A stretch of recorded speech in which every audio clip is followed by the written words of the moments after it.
Bonsoir à tous, bienvenue dans le Journal de l'Afrique. Voici les titres. Fin du dialogue politique en RDC avec cet accord qui prévoit le maintien au pouvoir du président Kabila jusqu'en avril 2018.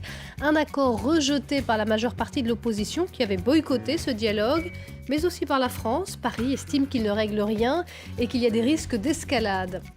Et puis nous nous intéresserons à la situation à Kidal. Les images sont rares de cette localité de l'extrême nord du Mali où les combats entre groupes pro et anti-Bamako se poursuivent. Et puis la France et la Guinée équatoriale règlent leurs comptes devant la Cour internationale de justice à La Haye. L'affaire des biens mal acquis qui met en cause le fils du président équato-guinéen est au cœur du litige. La Guinée veut suspendre la procédure française. Paris accuse Malabo de maquillage juridique. Mais on commence avec cette dernière information. Ça y est, c'est fait, le Burundi a officiellement claqué la porte de la CPI, une décision sans précédent en Afrique.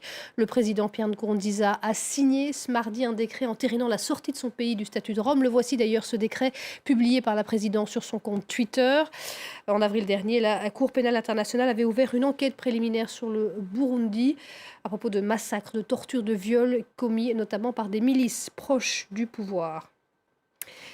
C'est donc après des semaines de négociations qu'un accord final a été signé à Kinshasa entre les participants au dialogue politique. Cet accord prévoit le maintien du président Joseph Kabila au pouvoir jusqu'en avril 2018 et puis l'attribution du poste de Premier ministre à l'opposition. Thomas Nicolon a suivi tous les débats à Kinshasa. Edem Kodjo peut être satisfait. Le facilitateur du dialogue national congolais a mené toutes les composantes vers un accord final. La majorité présidentielle est convaincue des conséquences positives de cet accord. Ceci d'abord amène un apaisement au sein de la population, parce qu'on ne savait pas si un accord prévu pour 15 jours, après 50 jours, on serait encore dans les mêmes dispositions. Eh bien aujourd'hui, je crois que le peuple peut respirer, l'avenir est balisé et il nous appartient à chacun de nous d'œuvrer pour aboutir à la réalisation parfaite des résolutions que nous avons prises ensemble. Des résolutions qui prévoient notamment de garantir le poste de Premier ministre à une personnalité de l'opposition. La primature à l'opposition offre des garanties suffisantes pour que, ensemble, dans une espèce de responsabilité partagée, de parvenir à mettre le moyen à la disposition de la CENI et avoir effectivement les élections selon les dates convenues. Mais une partie de l'opposition continue d'ignorer le dialogue et ses conclusions qu'elle a toujours vues comme un moyen déguisé de maintenir le président Kabila au pouvoir. Ça, ce n'est pas un accord. Moi, je crois que ça, c'est tromper l'opinion. Vous savez, on l'a toujours dit. On peut tromper une personne ou deux, on ne trompe jamais tout un peuple. Le dialogue a donné une prolongation d'un mandat politique à Kabila. D'où est-ce qu'ils ont tiré la légitimité? D'où est-ce qu'ils vont tirer la légalité de cet accord qu'ils ont tiré? L'accord final du dialogue national a été trouvé après de longues semaines de délibération, mais une question demeure. Cet accord va-t-il suffire à apaiser les tensions en République démocratique du Congo alors qu'une partie de l'opposition continue à demander le départ de Joseph Kabila le 19 décembre? L'accord va-t-il apaiser les tensions en RDC? C'est en effet la grande question. Les violences mi-septembre en marge de manifestations avaient fait 50 morts selon l'ONU. Pour la France, en tous les cas, cet accord ne règle rien. Il y a au contraire un danger d'escalade. Écoutez le chef de la diplomatie française, Jean-Marc Ayrault. Mais c'est extrêmement dangereux. Nous voulons éviter tout affrontement, tout risque d'affrontement dans ce pays, toute violence. Et pour ça, ça passe par un respect scrupuleux de la Constitution. Et la Constitution prévoit que le président Kabila ne peut pas se représenter. Et son mandat s'arrête avant la fin de l'année 2016. Et il faut donc pouvoir prévoir les prochaines élections présidentielles. Et aujourd'hui, il y a un semblant d'accord qui est accepté qu'une petite partie de l'opposition et qui ne fait pas consensus. Donc nous mettons en garde. Et si rien n'est fait, alors la communauté internationale devra prendre ses responsabilités. Des propos recueillis par nos confrères de RFI. Quant à l'Union européenne, dès hier, elle a réclamé des élections en RDC le plus tôt possible en 2017. Puis un mot encore sur le Congo et ce conflit interethnique à Kabalo, dans la province du Tanganyika, qui fait partie de l'ex-Katanga. Il y a au moins 20 morts depuis dimanche dans des affrontements entre Bantous et Pygmées. Des heurts provoqués par un désaccord autour d'une récolte de chenilles destinée à la consommation. Au moins 10 personnes ont été tuées dans une attaque des Chebabs en Somalie. Les islamistes ont mené un assaut éclair contre Afgoye, ville stratégique à une trentaine de kilomètres au nord-ouest de la capitale, Mogadiscio, avant de se retirer. Dans un communiqué, les Chebabs affirment quant à eux avoir pris le contrôle de cette localité. Cela fait 4 jours maintenant qu'un humanitaire américain a été enlevé au Niger. Il serait entre les mains du groupe djihadiste malien Moudjahou, selon les autorités nigériennes. Et voici les toutes dernières images de lui 2 jours avant son enlèvement. Jeffrey Wood, qui était à Balak au Niger lors d'une cérémonie pour présenter les activités de son ONG. Dans le nord du Mali, à Kidal, la situation est toujours aussi préoccupante. Je vous le disais en titre, des combats sont récurrents depuis l'été entre groupes armés pro et anti-Bamako. L'accord de paix est au point mort et le retour du gouvernement malien dans la région se fait toujours attendre. Le récit de Nicolas Germain. L'économie tourne au ralenti à Kidal. Ce n'est pas une surprise, la région est en proie à des combats qui ont fait des dizaines de morts depuis juillet. Des affrontements entre le Gatia, une milice pro-Bamako, et les séparatistes de la CMA. La CMA a pris contrôle de Kidal en août. Un accord de paix a été signé l'an dernier, mais il n'est pas mis en œuvre. Résultat, le prix des biens et des denrées a presque doublé.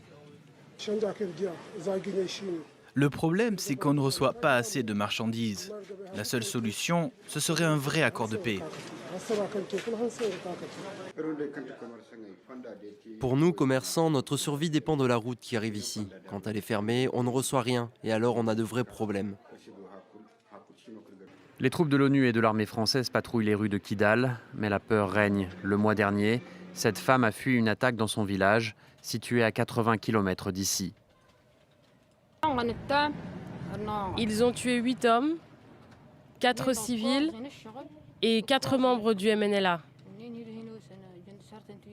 2 autres personnes ont disparu et on ne sait pas si elles ont été tuées ou pas. Cette semaine, un gouverneur nommé par l'État s'est rendu à Kidal, une grande première depuis le 17 mai 2014. Depuis ce jour-là, l'État malien n'avait pas repris pied dans la ville. Une visite du Premier ministre de l'époque, Moussa Mara, avait déclenché de violents combats et l'armée avait subi une lourde défaite face aux rebelles. Le roi du Maroc, Mohamed VI, arrive ce mardi soir à Kigali où il entame une visite officielle. Une ambassade du Maroc devrait d'ailleurs ouvrir au Rwanda dans les prochains mois. Une visite à visée économique, mais pas seulement. Le Maroc est en quête de soutien pour rejoindre l'Union africaine. Et le Rwanda, de son côté, cherche de nouveaux partenaires, comme nous l'explique Thaïs Brook à Kigali. Du côté rwandais, la visite du roi du Maroc confirme une tendance forte. Paul Kagame montre un regain d'intérêt pour les pays d'Afrique francophone, Brazzaville, Libreville, Conakry ou encore Rabat. Le président rwandais a multiplié ces derniers mois les visites officielles tout en accueillant autant de présidents africains ici à Kigali. Le Rwanda a d'ailleurs réintégré la communauté des États d'Afrique centrale.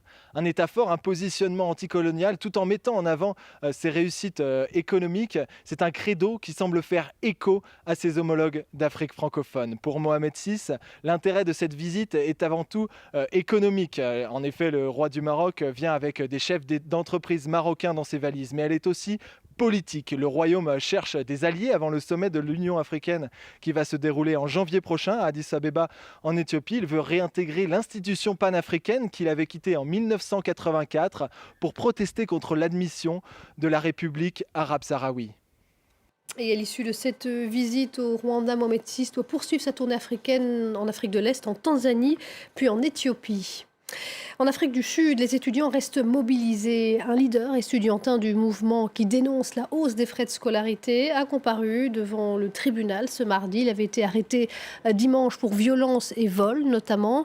Depuis 3 semaines, la police et les étudiants qui tentent d'empêcher l'université de rouvrir s'affrontent régulièrement sur les campus et dans les rues.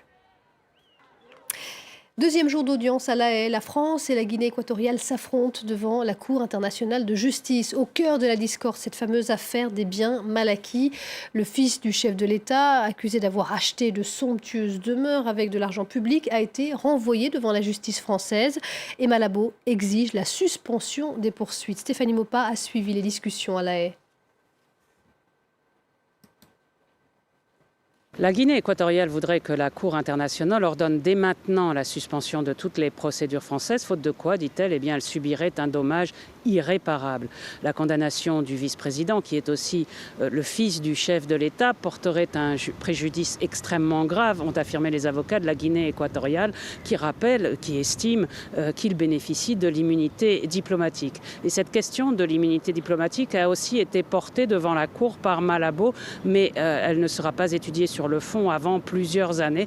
En attendant, estime la Guinée équatoriale, eh bien, il y a urgence, notamment parce que s'il devait être condamné en France, les juges ordonneraient probablement la saisie et la confiscation et la vente aux enchères d'un immeuble situé 42 avenue Foch et dont Malabo assure qu'il s'agit d'une de ses missions diplomatiques. Faux, rétorque la France. Cet immeuble a été acquis à titre privé par Théodorin Obiang et il a été financé sur la base de détournement de fonds publics. Paris et Malabo prononceront demain leur conclusion finale. Les juges entreront ensuite en délibéré. Leur décision n'est pas attendue avant plusieurs semaines. Stéphanie Mopa à La Haye.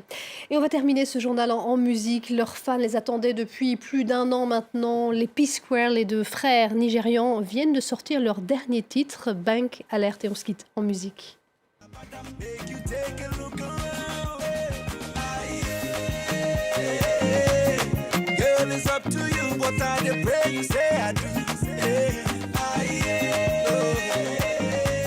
Go tell your papa, say na me they come for you.